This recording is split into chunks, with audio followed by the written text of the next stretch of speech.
So we have a wonderful operations manager, Brian, and he has been with the company for over 8 years. He is always up to date on what is allowed and what's not allowed, and any marketing initiative that I want to do or incentive, I first run it through him before I start a flyer, before I reach out to people. Like, before anything happens, you check with the operations manager, because there are things that make absolutely no sense that are a regulation. Welcome to the Dispensary Marketing Podcast, where we interview the top dispensary owners and experts in this space so that you can stay up to date with the latest trends and strategies that you'd otherwise miss out on. I hope you enjoy this episode. Jasmin, welcome to the Dispensary Marketing Podcast. Thanks for hopping on the show. Hi, glad to be here. Awesome. So for the audience that's listening, can you please tell them who you are, the name of your store, and where you're located? Yeah, so I am Jasmin Johnson. I am the marketing associate for Simply Pure Denver, and we are in Denver, Colorado. So what was your background before getting into the cannabis space? So before I got into the cannabis space, I was actually still in school. So I have a bachelor's of marketing with a minor in communications, and I was finishing up that and was in my last 2 months when I got hired on to be the marketing associate for here. And it was a super awesome opportunity because I got to transition from part-time when I was in school to full-time here. But really what led me to being at Simply Pure was I knew I wanted to do marketing for the cannabis industry, and we're the first Black licensed dispensary in the nation. And I had heard of Simply Pure before, and when I saw the listing, I was like, oh my gosh, I have to apply, and ended up getting the job. As you mentioned, you just came out of school. And I think a lot of people have conversations about if it's worth it, if the things you learn in school is actually what you're going to be using outside of school. And not only on top of that, you didn't just jump into any industry, you jumped into the cannabis industry. So what would you say were some of the biggest differences between what you learned in school from, let's say, a formal and a theoretical standpoint to kind of what you're jumping into right now? Any sort of media advertising that you learn traditionally in school, you can throw out the window completely. Okay, walk me through this. Cannabis is a federally illegal substance, even though it did get descheduled, I believe, correct? Supposed to officially. Like, everyone is saying yes, it's happening, but I'm not sure if pen was actually put to paper, but all signs point to yes, this is being the thing that's being done. Which is interesting news within itself, but I guess for me, Instagram and Facebook, Meta does not like cannabis. They have stated that multiple times. And so with social media marketing, you really have to learn how to be creative, because you can't just post an ad saying this is 25% off. You can't use any percentages. You can't use numbers. You can't use the word sale, special, discount, deal, so on and so forth. Literally anything that insinuates a sale, you can't use. So it's a lot about learning how to make lifestyle content and then also make educational content, as well as also just kind of finding the gray lines of what can I call this, what can I call cannabis without actually getting taken down, right? And that's just something that traditional marketing, you are able to get promoted and sponsored by Instagram. You can pay for your ads to actually be seen. You don't get shadow banned. There are so many things in the cannabis realm of things that make social media marketing specifically so much different than an organization that you'd be working for, like Nike or just any legal operating business. Exactly. So how did you learn how did this now come into the forefront of your mind about not being able to do these things? Did you have somebody teach you? Was it through trial and error? What was your process to kind of bridging the gap of, yes, this is my formal education on marketing that works for maybe 90% of industries, and now I have to adjust my strategies to this specific industry that can't do the thing that I was originally taught? So how did that work out for you? So Honestly, it has taught me to be extremely open minded and willing Mm-hmm. to learn and adapt new strategies, which I think is extremely helpful in any industry that you go into. Not having a set way of this is how I do something. And so that has been really helpful. But how I particularly learned was we had a marketing person before me.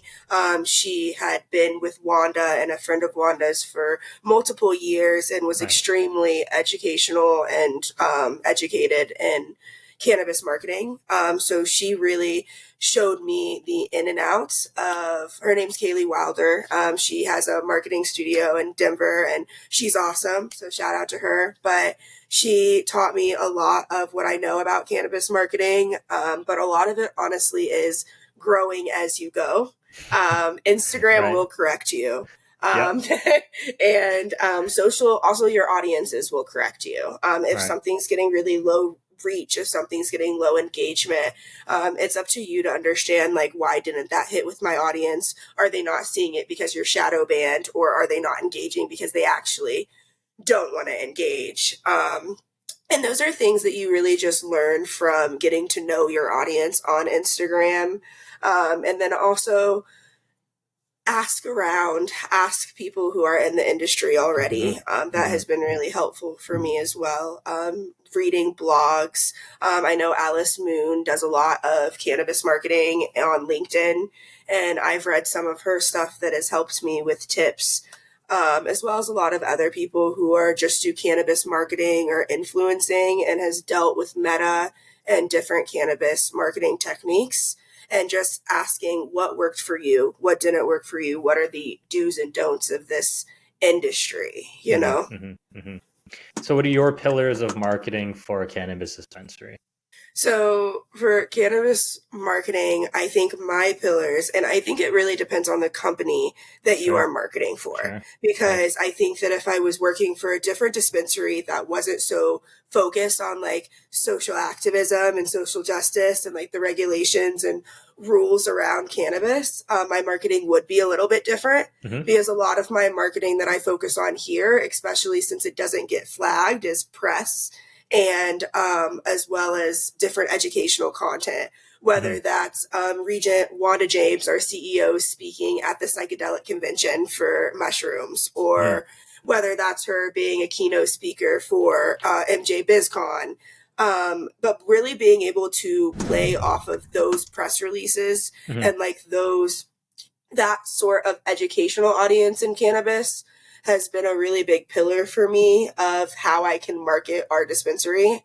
Because like something that's different about us is like before a budologist get out on the floor, they have over 40 hours of training, as well as they have to pass a test, like a Mm-hmm. handwritten test about the products that we carry and about cannabis and terpenes and the whole shebang of it.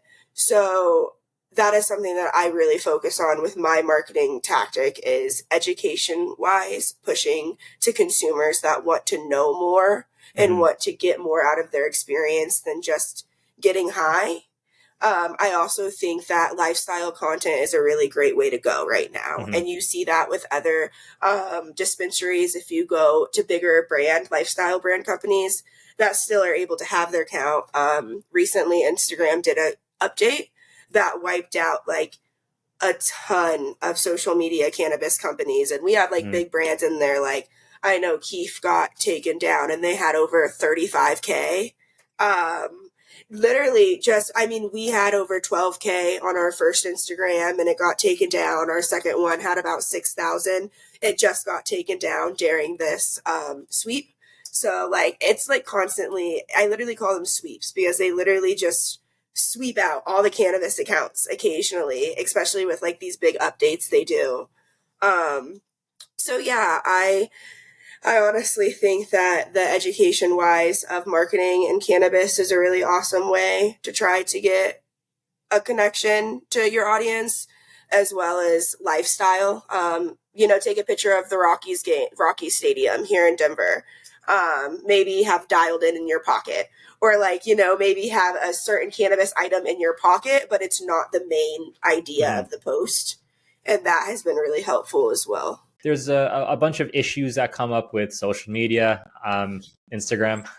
kind of doing those sweeps that you were talking about before. Is there anything that you're doing to kind of mitigate risk of, kind of getting shut down off of any of these platforms? You spend all this time, effort, energy, money, resources, so on and so forth, into growing a page up to 12,000 followers, and then it kind of goes away. What do you typically do after that, or in order to mitigate that risk? Absolutely. So, for instance, right now, if we have a story that gets flagged by their computer and taken down, I try not to post another story for like the rest of the day or for even like, 2 days. And that's just because like once you're flagged that day, it's a lot more sensitive to what you're putting out there. And it's like, it's kind of, you're like in this area of like, you've done something wrong once, so we're going to monitor you a little bit more. Right. And so we definitely try to just, when I'm getting those messages, like if something gets flagged, I'm just like, okay, like I'm not going to do any more stories for the day. It kind of stinks because you're limited to what you can do. Because you can get off the app for a few days and let the algorithm reset and because basically what it does is it shadow bans you. It can make it to where you can't go live for 3 days. And then if you keep violating it, it continues to get longer. So like it can be like you can't go live for 3 days, you can't go live for a week, you can't go live for a month. And so like they continue to take away these actions to eventually your account is completely disabled. Or what happened to some accounts one day is, and this just happened, there was an article about it, Instagram was getting in trouble for its regulations and the loose trading that's been happening, I guess, on Instagram. And so they did a big sweep of companies that are on Instagram that are cannabis related. So a lot of us just woke up one day and our account was literally just gone. So there's like an incident like that where they're targeting cannabis accounts. There's not really much you can do to like keep them from finding it. It's just Right. but never say the word cannabis, never spell it out, never spell out like the word marijuana, anything that can mean cannabis, THC, getting high. Try to use different verbiage or emojis. That's what I try to do and what a lot of influencers try to do. So if you notice like weed being misspelled with like a 3 or something like that, it's not an accident. It is very much purposeful. And unfortunately, that's just like a way to get around the computers and like the automatic flags of the word cannabis. So there are things like that where you can stay away from like the keywords that are flagged in like the automated system. But at the end of the day, if Instagram or Meta is getting like in trouble or just targeting cannabis accounts like they were, you'll pretty much wake up one day and it's gone. Are you using any other platforms outside of the Meta suite? Yeah, so X is one that we were really present on before the like new ownership happened. Once that came about and like the like policies of X changed completely, they're still non-censored, but the engagement that we got, like, because we don't pay for X right now, and the engagement that we got prior to like the takeover compared to now is just insanely different and little to none, which can be upsetting. So we've seen like a pretty hard hit on X and like that new takeover. We've definitely thought about like paying for X, but we don't know. We don't know if that's something that we're wanting to do. Sure. Sure. And then one thing that's super interesting about the whole social media play is that it is a little bit further away from the direct purchase of like being able to associate this exact post and this is what I said resulted in this sort of purchase, right? For your overall marketing strategy, are you going more so for brand presence, brand awareness, number of followers, number of views, than necessarily number of purchases because it's harder to attribute, or do you have a way to kind of like match those two together? So for social media, we never convert social media into straight foot traffic. That's, like you said, just not really the way that it works. But we do use it a ton for brand awareness and to continue to get like our partnerships thriving. We do a lot of collaboration work with community and that sort of thing, which is really awesome. But as far as actually bringing people in the door, we definitely do more direct marketing within. We have like a loyalty referral program. We do a lot of community events where we're out in the community handing out penny joint cards. You can't give out cannabis for free in any way, shape, or form, but we do have penny joint cards where if you come into our dispensary and make any purchase, you can get a penny joint on the shop. And so like that's an incentive that we've been using for a lot of years that works fairly well for us, as well as just community partnerships works really well for us. We have some partnerships with Urban Sanctuary, which is a Black-owned yoga studio, as well as some nonprofits like the Blue Bench and the Last Prisoner Project. And having those direct crossovers and being able to pop up in person where there is really no limitations of what I can market to you is really, really helpful. I would never suggest someone rely on like foot traffic through the door and social media. I think that you need definitely more in-person strategies for that, especially in cannabis and the censorship that we're taken to. I also think your website is really important and SEO optimization. Right. Yeah, I mean, having the good mix of being able to have marketing strategies that you can closely relate to your ROI, right, is very important. But then from a longer term play, having that brand awareness being like, hey, this is the reason why you would come shop to me versus person down the street is because you resonate with their brand a little bit better. So it sounds like you have a really good holistic strategy, put together. And in the small time that you've been working on this, it sounds like you're doing an awesome job anyways. Thank you. We are super busy. We try to do a lot of different campaigns that kind of separate us from other dispensaries. Just things that are like, oh, wow, like I want to support that dispensary or like I want to do that project. 100%. And that's super fun for us and me. No, that's awesome. So what are your biggest challenges right now?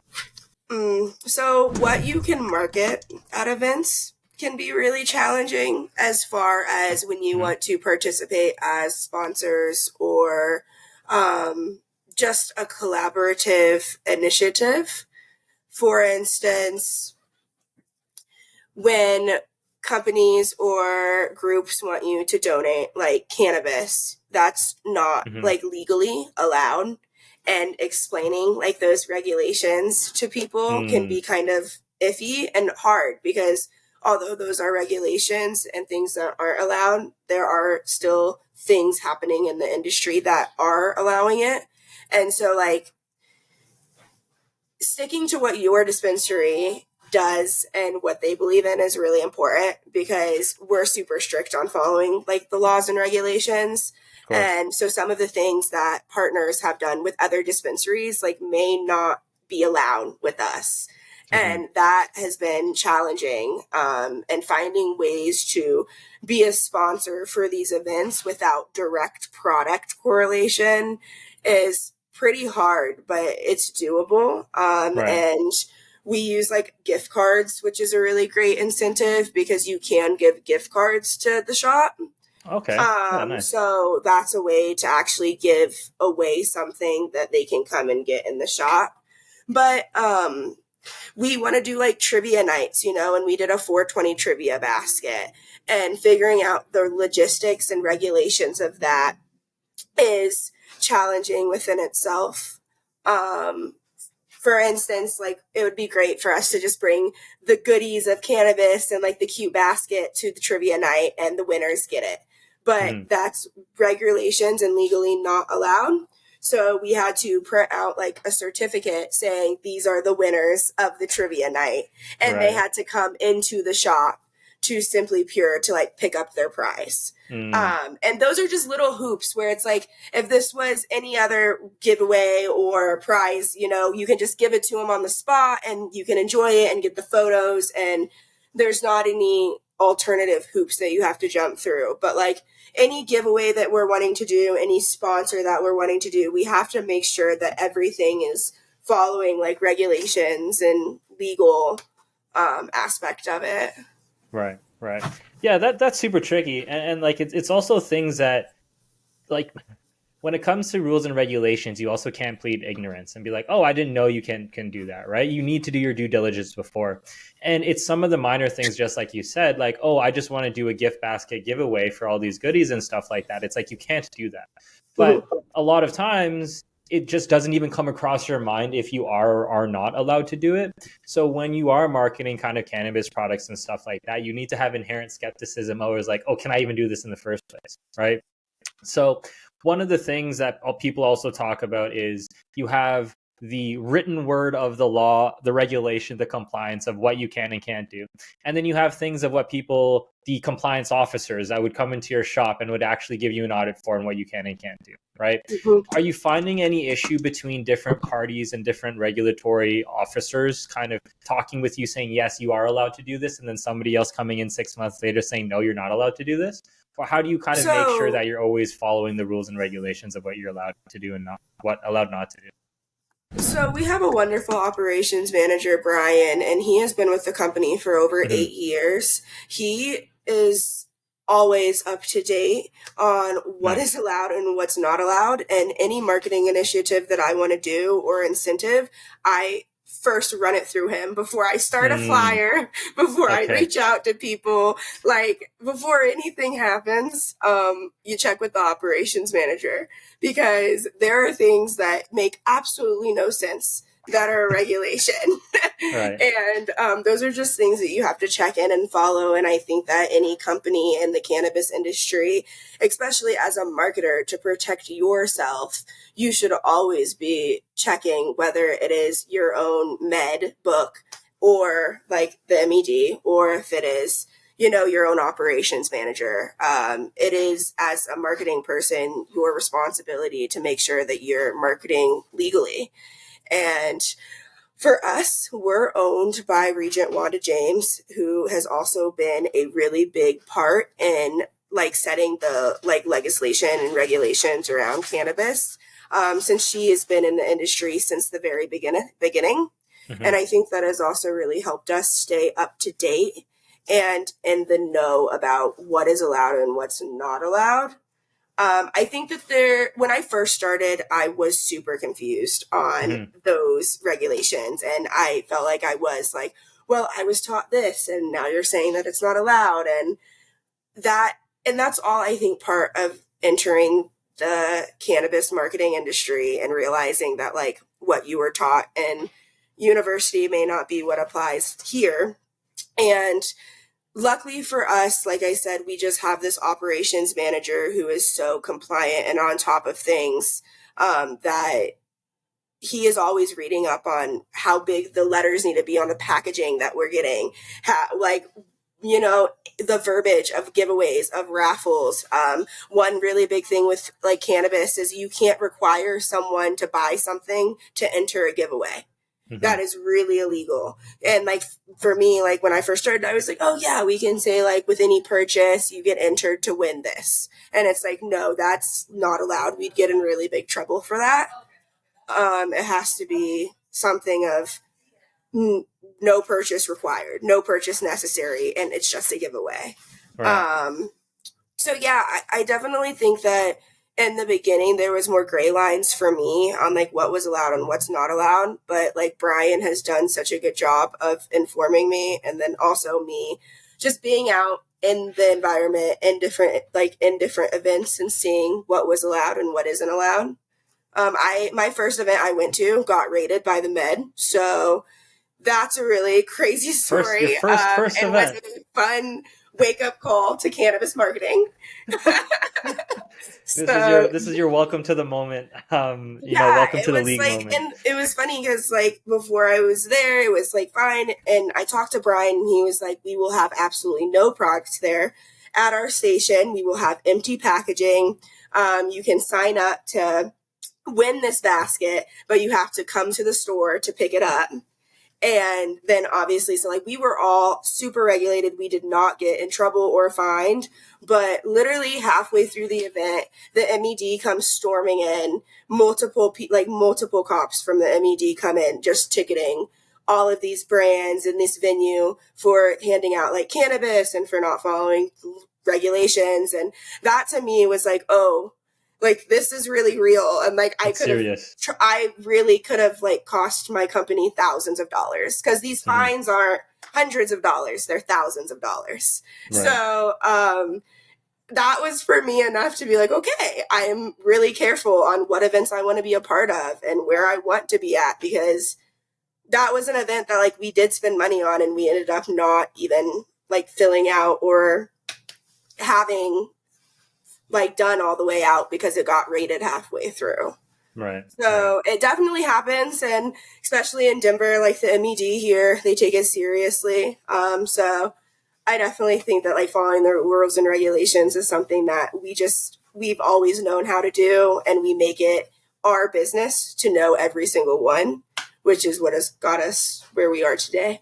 But before we get into that, I've realized that after all of these interviews, dispensary owners need a safe space where they can ask the questions that Google doesn't have the answers for. So what I've done is I've created the world's first dispensary owners mastermind group, where it's an environment of like-minded individuals who can help make each other's lives easier and also make more money in the process. So if that's something that you're interested in, please check out the links in the description below. Now on to the rest of the show. In a world where cannabis-specific regulatory compliance isn't an issue, what would be your ideal marketing campaign?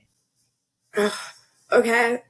Well, so for instance, I would love to be able to be a huge sponsor for these events like Pepsi or Red Bull or, Coors, and they're handing out beers and, they're like, oh, do this handstand, or like you get this free subscription, yes. Like Coors and like all of these, like, honestly, I would want it to be regulated like alcohol is. They can do any giveaways, they can do any raffles, they can be at any event, and they can advertise their products like a normal product. And yes, it is supposed to be for people who are 21 and up, but it's still able to be advertised.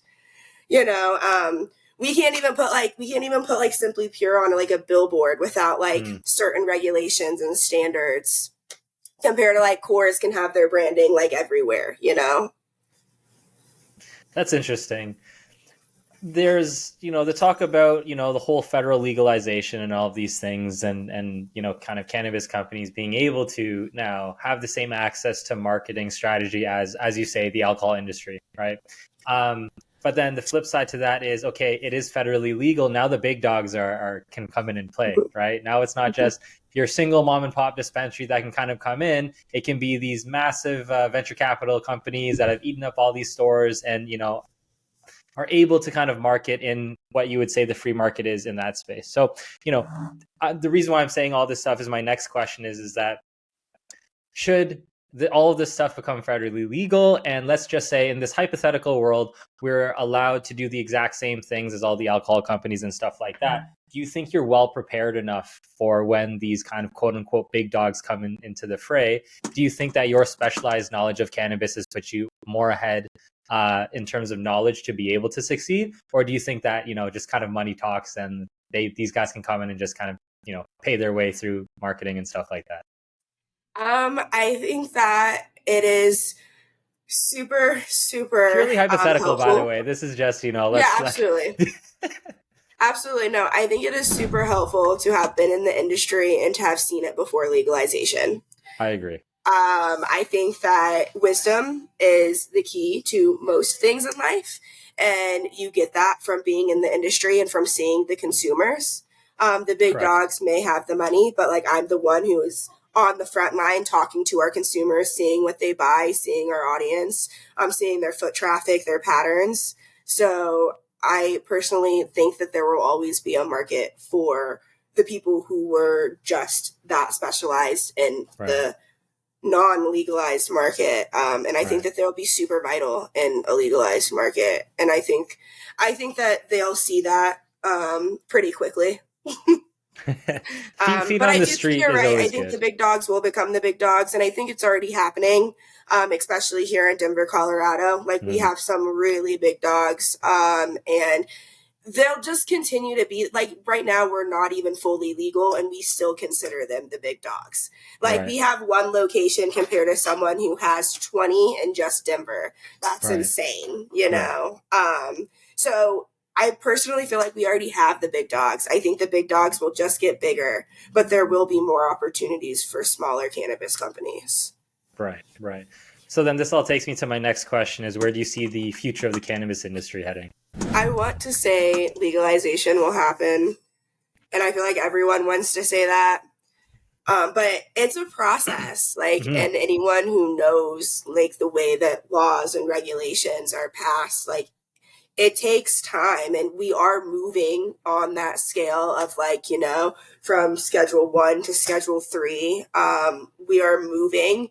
Like, that is a big step that now treats cannabis from Pablo Escobar to, like, just a pharmaceutical, like Tylenol almost. So it does change things a lot, and it is in the right direction. It takes time. I want to say that legalization will happen in the next 10 years, but also I think that that's really hopeful. We'll see, we'll see. And, kind of back to our other conversation, to an extent, money does talk, right? Um, all the states that are legalizing and have kind of gone through their different processes of legalization, whether it's like the lottery system, whether it's just like we're going to open up as many dispensaries as possible. It will be interesting to kind of see what steps will be taken. Hopefully, less than 10 years is the case for full legalization, but honestly, we'll see. As long as things are moving, I think, in the positive direction overall. Let's start with this descheduling as number one, and then we can kind of take it as is, and then roll with the punches. But there's one thing that I think I've learned, and you've definitely learned, is that like in this specific industry, it's not like you can forecast what the next 5 years are going to look like. You very much have to take it day by day. It's like you're allowed to do one thing one day, then you have to do something a different day, and then it's like, oh no, you're actually allowed to do this, and it's completely crazy. So I think that's one of the biggest takeaways, and one of my learnings is working in the industry is like, yes, like take things day by day. Yes, we can try and forecast what the next 3 years are going to look like, but who knows? Absolutely. I think that the cannabis industry takes forever and everything. And that's Yes. also what I've learned. I mean, we have a second shop opening up in Trenton, New Jersey. Well, Hopefully congratulations. here this summer. Thank you. And it's owned by Tahir Johnson, and it's super awesome. Simply Pure Trenton. And we're super excited to be out there. And one of the things though is it's just taking so long. We're like, okay, we were going to be open for Christmas. Oh, now we're going to be open for 20. Oh, now we're going to be open for the summer, because it's like right when you think that you get this regulation or this thing solved with the building, another thing pops up, especially in these legalizing markets where things are ever changing, like New York, Jersey, where it's so new. There's just so many different moving parts that it takes a while for things to get going and to open. So I definitely have learned that a lot, is that it takes time, and everything's a moving piece in Right. cannabis. Right. So we have this little segment on the show where we ask our previous guest what question they have for the next guest. And the question that this dispensary owner asked, they just asked, how many hours do you work? What does your workday look like? Okay, cool. So I work 40 hours a week, Monday through Friday, salary, 10 to 5. That's it. I technically clock in at 9, but I don't have to be in the office until 10. There you go. And then the next, what question do you have for the next person that I interview? What made you get into the industry and your passion for the plant? Ooh, good one. Perfect. All right. And then last but not least, what's next in store for you guys? I know you said you're opening up the new store. But after that, are you planning on opening up a Simply Pure conglomerate to make sure you take over the world? What does the future look like for you with regards to that? So I think with the rescheduling, that will be super helpful for us regarding taxes, and that could mean a lot of things, whether that's new staff, whether that's more budget on marketing, where that's more events and partnerships. But besides that, I think that the Trenton, New Jersey location will be an amazing expansion and something that we're going to try to focus on and keep growing, I think, towards the East Coast. But just plans to continue expanding. It is definitely a competitive field out in Colorado.